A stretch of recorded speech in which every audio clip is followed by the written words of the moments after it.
The National University of Singapore has opened a new unit dedicated to supporting students who are victims of sexual misconduct. It's the first of its kind in local universities.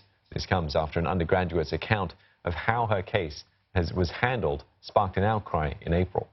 NUS said in a circular sent to students that the unit will serve as a central point of contact for victims and offer a safe space to seek support from trained professionals.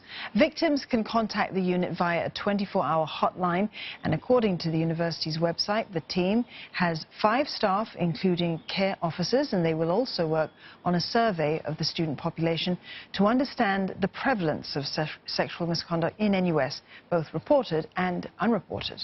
The unit is headed by Associate Professor Sandy Lim, who previously worked as a field psychologist at the Defence Ministry.